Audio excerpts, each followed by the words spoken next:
মানিকগঞ্জ ২ আসনের সাবেক সাংসদ মমতাজ বেগম। মমতাজের শৈশব শুরু হয়েছিল অভাব-অনটনে।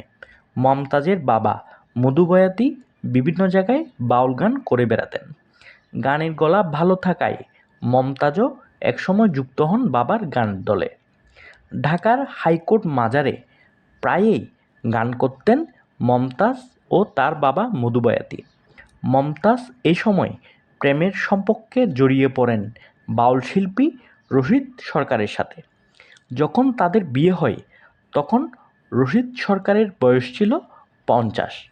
এ সময় তাদের সংসারে জন্ম নেয় এক ছেলে সন্তান। কিছুদিন পর রশিদ সরকারকে ডিভোর্স দিয়ে মানিকগঞ্জের ভাকুম গ্রামে ফিরে আসেন মমতাজ। আবার শুরু করেন বিভিন্ন জায়গায় গান গাওয়া। চোখে পড়েন জনপ্রিয় ম্যাগাজিন অনুষ্ঠান ইত্যাদির হানিফ সংকেতের। ইত্যাদিতে প্রচারিত হয় মমতাজের রিটার্ন টিকিট গানটি। সে গান দিয়ে সারা দেশে ব্যাপক জনপ্রিয়তা পান মমতাজ।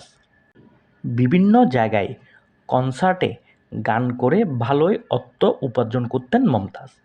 আবার বিয়ে করেন মানিকগঞ্জ পৌরসভার তৎকালীন মেয়র রমজান আলীকে। মমতাজ ছিলেন রমজান আলীর দ্বিতীয় স্ত্রী। মমতাজের প্রতিষ্ঠিত চক্ষু হাসপাতালের তত্ত্বাবধায়ক ছিলেন ডাক্তার মঈন। মঈনের সাথে সম্পর্কে জড়িয়ে রমজানকে ডিভোর্স দেন মমতাজ। রমজানের সংসারে মমতাজের ২ মেয়ে ছিল। আওয়ামী লীগের টিকিটে মানিকগঞ্জ ২ আসনের সাংসদ হয়ে মমতাজ জড়িয়ে পড়েন দখল বাণিজ্যে।